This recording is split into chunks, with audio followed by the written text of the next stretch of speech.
A huge crowd crammed into a sunny Oulton Park in Cheshire for rounds 10, 11 and 12 of the 2013 Dunlop MSA British Touring Car Championship. After Honda's domination at Thruxton, it was the two MGs of Jason Plato and Sam Tordoff which topped the timesheets in qualifying. And, despite an early surge from the Honda of reigning champion Gordon Shedden, the two MGs survived the first corner shenanigans to establish an early advantage.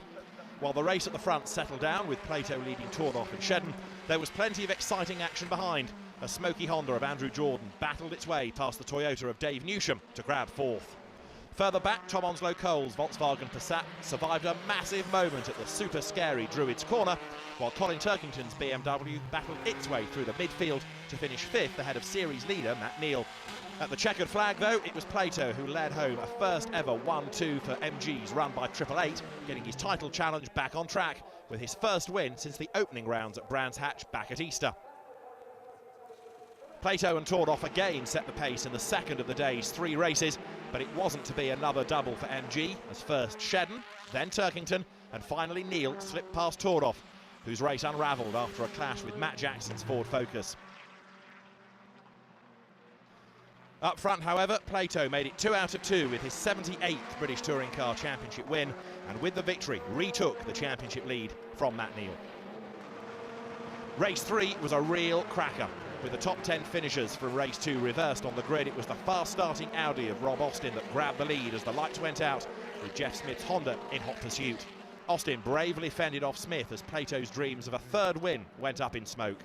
Shedden then suffered a puncture to drop out of contention, a victim of the torrid midfield battle that raged as the faster cars tried to scrap themselves to the front.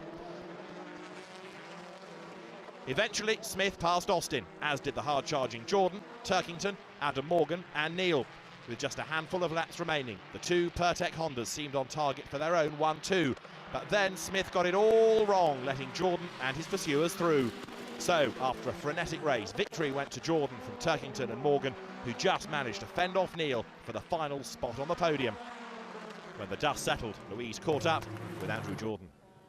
And it's always good to end a race weekend with a nice trophy in your hands, isn't it? Yeah, it's a nice positive to take forward to the next round. It gives the whole team a nice little boost.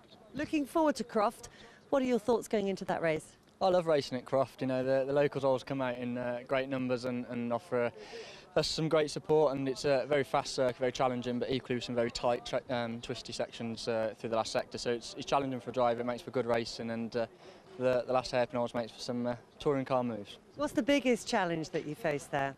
Probably the high speed through the Jim Carcasses into Barcroft and into Sunny, and that's a very challenging section for myself or any other driver to get enough speed through there without losing the rear into Sunny in. So it's a very technical section, but that's, you know, me and probably all the other drivers like that sort of thing. How do you think your car is going to handle there, and who do you think the biggest opposition is going to be there? I think Jason will be very strong, and obviously the Hondas. But equally, you know, Adam Morgan's very strong, Rathel's been up there. There's all these other guys that are in the mix as well. So, yeah, it'll be very competitive. I think we'll go pretty strong there. We were pretty good there last year, so I'm really looking forward to it. You mentioned Jason Plato, it's a local race for him. He grew up there. But do the crowds give everybody a huge amount of support? Yeah, they do. You notice when you're at your local circuit, but equally, you know, I've been going to Croft since I was 13 or 14, and I actually won my first ever rallycross race there, and so it holds a lot of special memories for me. Great stuff. We look forward to seeing you there. Cheers.